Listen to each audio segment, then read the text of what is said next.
Target PCS online channel पे सभी मित्रों का स्वागत है। देखिए, जो करंट अफेयर्स की हमारी श्रृंखला चल रही है पीसीएस, आरओ और बिहार पीसीएस के लिए, उसमें 3 वीडियो हमारा अपलोड हो चुका है, जिसमें हम 3 महत्वपूर्ण टॉपिक को कवर किए हैं, जो एग्जाम के पॉइंट ऑफ व्यू से बहुत इंपॉर्टेंट हैं। पहले वीडियो में हमने डिस्कस किया था दिवस और थीम के बारे में। दूसरे वीडियो में हमने पुरस्कार और सम्मान के बारे में चर्चा किया है। वहीं थर्ड वीडियो में हमने कुछ युद्धाभ्यास और प्रमुख पुस्तकें और उसके लेखकों के बारे में जिक्र किया है। आज का हमारा ये चौथा वीडियो है और इसमें कुछ हम प्रमुख रिपोर्ट और सूचकांकों के बारे में जिक्र करेंगे, जो कि परीक्षाओं के हिसाब से बहुत ही महत्वपूर्ण टॉपिक है। तो चलिए आज का हमारा ये लेक्चर स्टार्ट करते हैं। सबसे पहले हम एक रिपोर्ट को देखते हैं, जस्टिस हेमा कमेटी रिपोर्ट। आज का रिपोर्ट क्या है? Justice report. तो जो इसमें इम्पोर्टेंट पॉइंट ये ध्यान देने वाली है कि इसका गठन कौन किया था? जस्टिस हेमा कमेटी रिपोर्ट का जो गठन है वह केरल सरकार द्वारा कब किया गया था? जुलाई 2017 में। इसके द्वारा केरल सरकार द्वारा इसका गठन किया गया था। और जो इसका जो उद्देश्य था, क्यों गठन किया गया था, इसका जो पर्पज़ था कि मलयालम फिल्म उद्योग में यौन उत्पीड़न और लैंगिक असमानता के मुद्दों की जांच करना, जो इसको काम दिया गया था, जो मलयालम फिल्म उद्योग में, किसमें? मलयालम फिल्म उद्योग में लैंगिक समानता की जांच करना इसका जो काम था। तो यह एक तीन सदस्यीय एक संस्था थी और हाल ही में इसने अपना रिपोर्ट दिया है, इसलिए यह एक कमेटी परीक्षा के हिसाब से इम्पोर्टेंट हो जाती है। तो अगले प्रमुख सूचकांकों के बारे में हम लोग देखते हैं। अगला जो हमारा महत्वपूर्ण सूचकांक है वह है बहुआयामी भेद्यता सूचकांक। बहुआयामी भेद्यता सूचकांक किसके द्वारा जारी किया जाता है? यह जारी किया जाता है संयुक्त राष्ट्र महासभा के द्वारा। बहुआयामी भेद्यता सूचकांक संयुक्त राष्ट्र महासभा के द्वारा जारी किया जाता है। और जो इसका उद्देश्य क्या है? इसका उद्देश्य है कि छोटे द्वीपीय जो राज्य हैं और विकासशील देशों को कम ब्याज वाले वित्त पोषण तक बेहतर पहुंच प्रदान करना, इसका जो इस सूचकांक का उद्देश्य है। ठीक है, अगले चलते हैं, अगले प्रमुख सूचकांकों के बारे में देखते हैं। तो अगला जो हमारा महत्वपूर्ण सूचकांक है वह है राष्ट्रीय संस्थागत रैंकिंग फ्रेमवर्क। क्या है? राष्ट्रीय संस्थागत रैंकिंग फ्रेमवर्क 2024। यह एक इम्पॉर्टेंट सूचकांक है और यह जारी किसके द्वारा किया जाता है? यह जारी किया जाता है शिक्षा मंत्रालय के द्वारा। राष्ट्रीय संस्थागत रैंकिंग फ्रेमवर्क शिक्षा मंत्रालय के द्वारा जारी किया जाता है।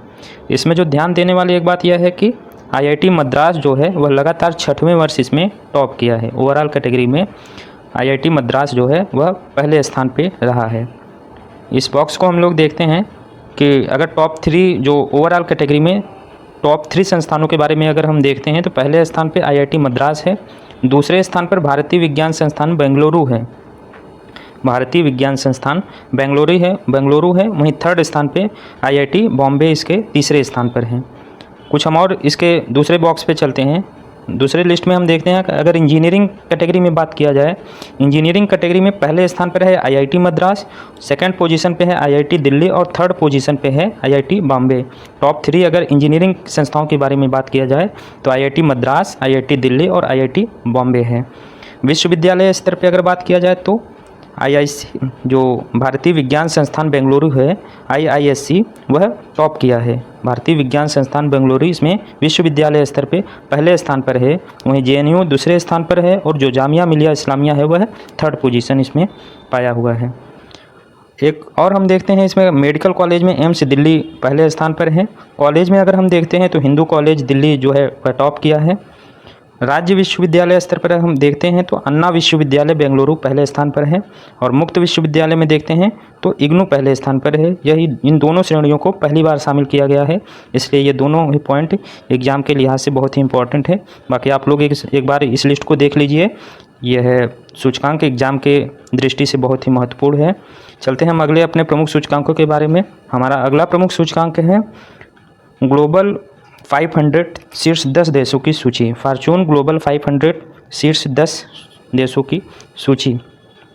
इसमें पहले स्थान पर है वॉलमार्ट, जो कि अमेरिका की कंपनी है, महत्वपूर्ण कंपनी है, वह पहला स्थान हासिल किया है। सेकंड पोजीशन पे है अमेजॉन, थर्ड पे है स्टेट ग्रिड जो कि चाइना की है और फोर्थ पे है सऊदी अरब की आरामको कंपनी, फोर्थ पे। बाकी आप लोग इसको देख लीजिए एक बार। अगले महत्वपूर्ण हम सूचकांक के बारे में देखते हैं। हमारा अगला महत्वपूर्ण सूचकांक है हेनले पासपोर्ट रिपोर्ट 2024। यह जारी किसके द्वारा किया जाता है? हेनले एंड पार्टनर्स के द्वारा यह जारी किया जाता है। हेनले पासपोर्ट सूचकांक 2024। इसमें जो एक महत्वपूर्ण पॉइंट यह है ध्यान देने के लिए कि भारत को सेनेगल और ताजिकिस्तान के साथ संयुक्त रूप से 82वें स्थान पर रखा गया है। यह इम्पॉर्टेंट पॉइंट है। भारत को किसके साथ रखा गया है? सेनेगल और ताजिकिस्तान पे, मतलब 3 देशों को एक साथ पे 82वें स्थान पर 82वें स्थान पर रखा गया है। और इसमें बताया गया है कि भारत का जो पासपोर्ट है वह 58 देशों तक वीज़ा मुक्त पहुँच को आसान बनाता है। इसमें एक चीज़ और ये है कि इस पहले स्थान पर इसमें जहां सिंगापुर पहला स्थान इसमें हासिल किया है हेनले पासपोर्ट इंडेक्स में, और यह 2006 से लॉन्च किया जा रहा है। चलते हैं अपने अगले प्रमुख सूचकांकों के बारे में देखते हैं। हमारा अगला प्रमुख सूचकांक है SDG इंडिया इंडेक्स रिपोर्ट 2023-24। महत्वपूर्ण सूचकांक है, इसको देखते हैं। इसमें बताया गया है कि यह जारी किसके द्वारा किया जाता है? नीति आयोग के द्वारा यह जारी किया जाता है SDG इंडिया इंडेक्स। इसमें बताया गया है कि 1 से 100 तक के पैमानों पर 16 लक्ष्यों में इसमें प्रगति का मूल्यांकन करता है। जो हमारे SDG इंडिया गोल्स हैं, SDG गोल्स हैं, वह 17 गोल्स हैं, लेकिन इसमें जो है 16 लक्ष्यों में ही इसका मूल्यांकन किया गया है। ये भारत का स्कोर 2020-21 में कितना था? 66 था। इससे पहले जो रिपोर्ट आई थी वह 20-21 की थी। अभी जो रिपोर्ट आई है वह 23-24 की है। तो 20-21 की रिपोर्ट में भारत का स्कोर कितना था? वह था 66 स्कोर था।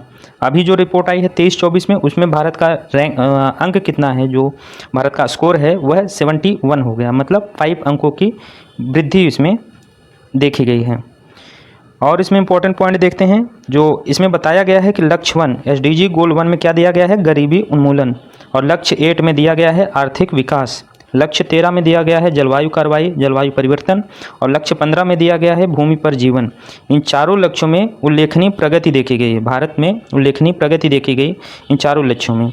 और जो उत्तराखंड और केरल है, उत्तराखंड और केरल ने 79 अंकों के साथ इसमें शीर्ष प्रदर्शन किया है। कौन कौन? उत्तराखंड और केरल संयुक्त रूप से 79 अंकों के साथ टॉप पोजीशन हासिल किया है। वहीं पे तमिलनाडु 78 अंकों के साथ दूसरे स्थान पर, और गोवा 77 अंकों के साथ थर्ड स्थान पर है।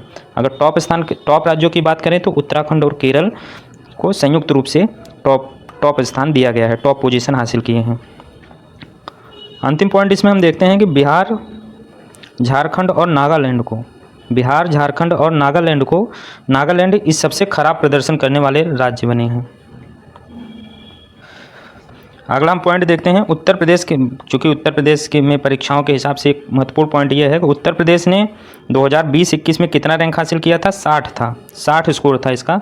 अभी के जो रिपोर्ट आई है 2023-24 में, उसका रिपोर्ट जो इसका स्कोर बढ़कर 67 हो गया, मतलब 7 अंकों की वृद्धि हो गई है इस रिपोर्ट में। और यह जो इम्पोर्टेंट पॉइंट यह है कि परफॉर्मर से फ्रंट रनर की श्रेणी में आ गया है, जो कि उत्तर प्रदेश में होने वाली परीक्षाओं के हिसाब से बहुत ही महत्वपूर्ण पॉइंट होने वाला है। अगर केंद्र शासित प्रदेशों की बात करें तो इसमें चंडीगढ़ पहले स्थान पर है। बाकी आप लोग एक बार देख लीजिएगा, बहुत ही इंपॉर्टेंट सूचकांक है। चलते हैं हम अपने अगले सूचकांक, प्रमुख सूचकांकों के बारे में। विश्व जनसंख्या संभावना रिपोर्ट, ये हमारा रिपोर्ट है विश्व जनसंख्या संभावना रिपोर्ट। और इसमें बताया गया है कि भारत 2062 तक 1.7 अरब जनसंख्या पहुँच जाएगी। और 2024 में भारत की जनसंख्या 1.4 अरब है, और 2054 में 1.69 अरब तक पहुंच जाएगी। यह एक संभावना व्यक्त किया गया है विश्व जनसंख्या संभावना रिपोर्ट के माध्यम से। 2023 में हमने चीन को पीछे छोड़ते हुए एक नया कीर्तिमान हासिल किया था, सबसे अधिक जनसंख्या होने का पूरे विश्व में। ठीक है, चलते हैं अपने अगले प्रमुख सूचकांकों के बारे में। हमारा अगला प्रमुख सूचकांक है वैश्विक लैंगिक अंतराल सूचकांक, जो कि महत्वपूर्ण सूचकांक है। यह जारी किसके द्वारा किया जाता है? यह जारी किया जाता है विश्व आर्थिक मंच द्वारा। किसके द्वारा जारी किया जाता है? विश्व आर्थिक मंच। बहुत ही इंपॉर्टेंट है, कभी कभी परीक्षाओं में सिर्फ डायरेक्ट ऐसे ही पूछ लिया जाता है कि यह सूचकांक किसके द्वारा जारी किया जाता है, तो इस पॉइंट को आप याद रखे रहिए। विश्व आर्थिक मंच द्वारा वैश्विक लैंगिक अंतराल सूचकांक जारी किया जाता है, और जो भारत का इस बार का स्कोर है 129, 129वां स्थान है। और पिछली बार देखा जाए 2023 में भारत 127वें स्थान पर था। आइसलैंड इसमें लगातार 15 वर्षीय सूचकांक पर टॉप पोजीशन हासिल किए हुए हैं। अगले प्रमुख, ये जो सूचकांक है, यह सूचकांक 4 प्रमुख क्षेत्रों में जारी किया जाता है, ध्यान दिया जाता है इस सूचकांक को जारी करते वक्त। क्या क्या? आर्थिक भागीदारी एवं अवसर, शैक्षिक प्राप्ति, स्वास्थ्य तथा राजनीतिक सशक्तिकरण, इन सभी पॉइंट्स को ध्यान में रखकर यह सूचकांक जारी किया जाता है। अगला जो हमारा महत्वपूर्ण सूचकांक और रिपोर्ट है वह है विश्व निवेश रिपोर्ट। विश्व निवेश रिपोर्ट किसके द्वारा जारी किया जाता है? व्यापार एवं विकास पर संयुक्त राष्ट्र सम्मेलन अंकटाड द्वारा विश्व निवेश रिपोर्ट जारी किया जाता है। विश्व निवेश रिपोर्ट किसके द्वारा जारी किया जाता है? अंकटाड द्वारा जारी किया जाता है। अगला जो हमारा प्रमुख सूचकांक है वैश्विक ऊर्जा संक्रमण सूचकांक। वैश्विक ऊर्जा संक्रमण सूचकांक की बात करें तो यह किसके द्वारा जारी किया जाता है? विश्व आर्थिक मंच द्वारा ही जारी किया जाता है।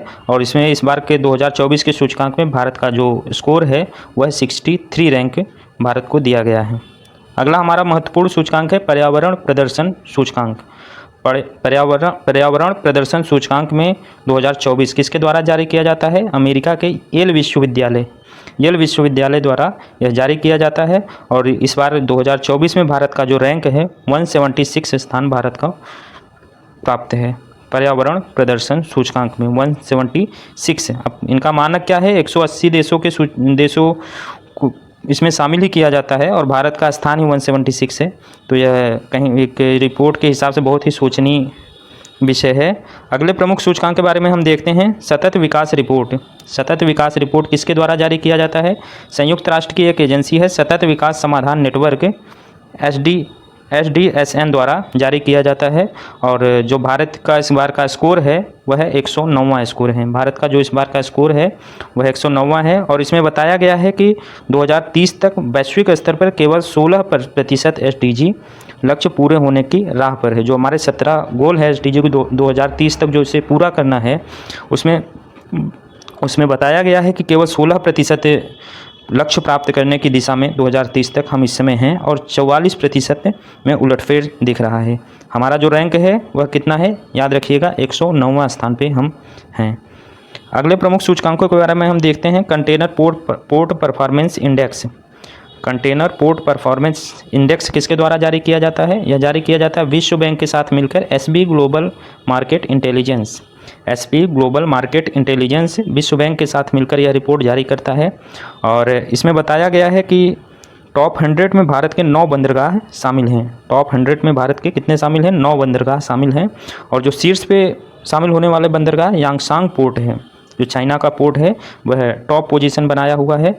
और देखा जाए तो विशाखापत्तनम बंदरगाह 19वें स्थान पर है और मुंद्रा बंदरगाह 27वें स्थान पर है। बाकी 7 और है पोर्ट शामिल हैं टॉप 100 में। आप लोग इनकी लिस्ट देख लीजिए एक बार। अब चलते हैं अगले प्रमुख सूचकांकों के बारे में हम देखते हैं यात्रा एवं पर्यटन विकास सूचकांक, जो कि महत्वपूर्ण सूचकांक है। यह जारी किसके द्वारा किया जाता है? यह जारी किया जाता है विश्व आर्थिक मंच द्वारा। आप लोग जारीकर्ता को जो संस्था है इसको जरूर याद रखिएगा किसके द्वारा जारी किया जाता है? विश्व आर्थिक मंच द्वारा जारी किया जाता है। और 119 देशों में भारत का जो इस बार का रैंक है वह 39 स्थान है भारत का। ठीक है, चलते हैं अगले प्रमुख सूचकांकों के बारे में हम लोग देखते हैं विश्व प्रेस स्वतंत्रता सूचकांक। क्या है? विश्व प्रेस स्वतंत्रता सूचकांक 2024। यह जारी किसके द्वारा किया जाता है? रिपोर्टर्स विदाउट बॉर्डर द्वारा यह जारी किया जाता है। और 2023 की तुलना में भारत का स्कोर में गिरावट इस बार हुआ है, लेकिन भारत की रैंक जो है रैंक में सुधार हुआ है। स्कोर में गिरावट हुआ है और रैंक में सुधार हुआ है। 2024 में भारत का रैंक 159 हो गया, 159 हो गया, जबकि 2023 में यह रैंक थी 161। हमारा रैंक इस बार 2024 में कितना है? 159, 159 हमारा रैंक है। भारत तुर्की, पाकिस्तान और श्रीलंका से पीछे हैं। तुर्की, पाकिस्तान और श्रीलंका से पीछे हैं। अब इसका क्या ही किया जाए। नॉर्वे इस पे टॉप पे है, आप लोग ध्यान रखिए, इसको परीक्षा के हिसाब से महत्वपूर्ण है। बाकी इसकी विश्वसनीयता क्या है अब यही जाने। अगले प्रमुख रिपोर्ट और सूचकांकों के बारे में हम लोग देखते हैं वैश्विक विद्युत समीक्षा 2024 रिपोर्ट। वैश्विक विद्युत समीक्षा 2024 रिपोर्ट यह जारी किसके द्वारा किया जाता है? एक एजेंसी है एम्बर एजेंसी द्वारा जारी किया जाता है। इसमें बताया गया है इस रिपोर्ट में कि भारत 2023 में जापान को पीछे छोड़कर विश्व का तीसरा सबसे बड़ा सौर ऊर्जा उत्पादक देश बन गया है। भारत किसको पीछे छोड़कर? जापान को पीछे छोड़कर विश्व का तीसरा सबसे बड़ा सौर ऊर्जा उत्पादक देश बन गया है। वैश्विक विद्युत समीक्षा रिपोर्ट 2024 इंपॉर्टेंट है, ध्यान रखिएगा। अगला प्रमुख हमारा रिपोर्ट है Hurun global unicorn index. Hurun global unicorn index को देखते हैं। यह प्रकाशित किसके द्वारा किया जाता है? Global unicorn index 2024। यह किसके द्वारा प्रकाशित किया जाता है? हुरोन इंस्टीट्यूट द्वारा प्रकाशित किया जाता है यह रिपोर्ट। इसमें बताया गया है कि भारत में पहली बार 2017 के बाद पहली बार भारत में यूनिकॉर्नों की संख्या गिरी है। 2017 के बाद पहली बार यूनिकॉर्न की संख्या में गिरावट आई है। यूनिकॉर्न के मामले में देखा जाए तो अमेरिका पहले स्थान पर है, चाइना दूसरे स्थान पर है और भारत में यूनिकॉर्न संख्या के हिसाब से देखा जाए तो भारत तीसरे स्थान पर है। 2023 में भारत में 67 यूनिकॉर्न थे और 2022 में 68 थे, इसलिए हमारा ये गिरावट देखा गया है। 703 यूनिकॉर्न के साथ अमेरिका पहले स्थान पर है। अमेरिका में 703 है और 340 यूनिकॉर्न कंपनी के साथ चाइना दूसरे स्थान पर है। बात करें भारत की तो ड्रीम 11 जो है वह भारत की सबसे मूल्यवान यूनिकॉर्न कंपनी है। कौन सी? ड्रीम 11। एक बात देखते हैं कि यूनिकॉर्न कंपनी कहते किसे हैं। यूनिकॉर्न कंपनी एक स्टार्टअप कंपनी है जिसका मूल्य 1 बिलियन अमेरिकी डॉलर से अधिक हो। ध्यान रखिएगा, परीक्षा के हिसाब से बहुत महत्वपूर्ण पॉइंट है। यूनिकॉर्न किसे कहते हैं? यह एक स्टार्टअप कंपनी है और जिसका मूल्य 1 बिलियन अमेरिकी डॉलर से अधिक हो, जो निजी स्वामित्व हो और शेयर बाजार में सूचीबद्ध ना हो। ये पॉइंट बहुत ही महत्वपूर्ण है। वहाँ पे लिखा रहेगा कि शेयर बाजार में सूचीबद्ध हो, तो हमें लगेगा कि यह सही पॉइंट है, जबकि इसमें क्या है? मानक होना चाहिए शेयर बाजार में सूचीबद्ध ना हो। ठीक है, यह इंपॉर्टेंट पॉइंट है, इसको ध्यान रखिएगा। चलते हैं अपने अगले प्रमुख रिपोर्ट के बारे में। वैश्विक हेपेटाइटिस रिपोर्ट। वैश्विक हेपेटाइटिस रिपोर्ट जारी किसके द्वारा किया जाता है? यह WHO द्वारा जारी किया जाता है और इसमें बताया गया है कि भारत 2022 में वायरल हेपेटाइटिस के 3.5 लाख से अधिक मामले थे, जो वैश्विक स्तर पर 11.6% थे। इसमें एक चीज़ और बताया गया है कि हेपेटाइटिस बी और सी के मामले में भारत चीन के बाद विश्व में दूसरे स्थान पर है। किसमें? हेपेटाइटिस बी और सी के मामले में। बाकी आप लोग इसको एक बार देख लीजिए। चलते हम अपने अगले प्रमुख सूचकांक के बारे में देखते हैं। विश्व प्रसन्नता सूचकांक 2024, ग्लोबल हैप्पीनेस रिपोर्ट 2024। यह जारी किसके द्वारा किया जाता है? यूनाइटेड नेशंस के द्वारा यह जारी किया जाता है। विश्व प्रसन्नता सूचकांक 2024। भारत का स्कोर जो है, भारत की रैंक कितनी है? 126, 126वां स्थान भारत का है। और इसमें बताया गया है कि भारत में युवा सबसे अधिक खुश हैं, जबकि निम्न मध्यम वर्गीय लोग सबसे कम खुश हैं। अब युवा कहाँ से खुश हैं? अब ये रिपोर्ट के में ऐसा बताया गया है सूचकांक में, तो होंगे, लेकिन मुझे तो नहीं दिखते हैं। इसमें अगर टॉप कंट्री की बात करें तो फिनलैंड पहले स्थान पर है और अफ़गानिस्तान सबसे नाखुश देश है। यह याद रखिएगा, सबसे नाखुश देश अफ़गानिस्तान इस लिस्ट में सबसे नीचा स्थान इसको प्राप्त है। चलते हैं अगले प्रमुख सूचकांकों के बारे में हम लोग देखते हैं। मानव विकास सूचकांक 2023-24। मानव विकास सूचकांक के बारे में करते हैं। तो यह जारी किसके द्वारा किया जाता है? संयुक्त राष्ट्र विकास कार्यक्रम UNDP द्वारा जारी किया जाता है। और भारत 2022 में भारत एक स्थान सुधार कर 193 देशों में 134वां स्थान हो गया है। 134वां स्थान पर पहुंच गया था, जबकि 2021 में 191 देशों में यह 135वें स्थान पर था। अभी हमारे में 1 अंकों का सुधार हम किए हैं। एक इम्पॉर्टेंट पॉइंट यह है कि इस जो रिपोर्ट है, ये सूचकांक है, इसका शीर्षक क्या है? यह पूछ सकता है परीक्षा में। Breaking the gridlock reimagining cooperation in a polarised world. ध्यान रखिएगा, breaking the gridlock reimagining cooperation in a polarised world, यह इसका शीर्षक है। चलते हम अगले प्रमुख सूचकांकों के बारे में देखते हैं। अंतर्राष्ट्रीय बौद्धिक संपदा सूचकांक। अंतर्राष्ट्रीय बौद्धिक संपदा सूचकांक 2024 यह किसके द्वारा जारी किया जाता है? US चैम्बर ऑफ कॉमर्स द्वारा यह जो सूचकांक है जारी किया जाता है। और इसमें बताया गया है कि भारत 38.64% के कुल स्कोर के साथ भारत का जो इस बार का रैंक है वह 42वां स्थान है, जो 2022 में अपरिवर्तित है। मतलब इसमें बताया गया है कि 2022 में भी इसका भारत का जो रैंक था वही इस बार भी इसका रैंक है 42वां रैंक है। और इसमें जो शीर्ष 5 देश के बारे में बात करें तो अमेरिका पहले स्थान पर है, यूनाइटेड किंगडम, फ्रांस, जर्मनी और स्वीडन ये टॉप 5 पे बने हुए हैं। ठीक है, तो ये हमारा कुछ प्रमुख रिपोर्ट और सूचकांकों की लिस्ट थी। उम्मीद करते हैं ये आपको पसंद आया होगा वीडियो, और परीक्षा में आपको सवाल यहीं से देखे जाएंगे जो इम्पोर्टेंट थी। हमने सारे को लगभग इसमें कलेक्ट किया है। कुछ जो इसमें और चीज़ें पूछी जा सकती हैं हम प्रश्नों के माध्यम से उसको देखेंगे। वीडियो आपको कैसा लगा? अपने जो रिएक्शन है उसको कमेंट के माध्यम से ज़रूर हमारे तक पहुँचाइए। कोई सुझाव हो, कोई सुधार करने की आवश्यकता हो तो ज़रूर हमें पहुँचाइए, उस पर ध्यान देंगे। धन्यवाद।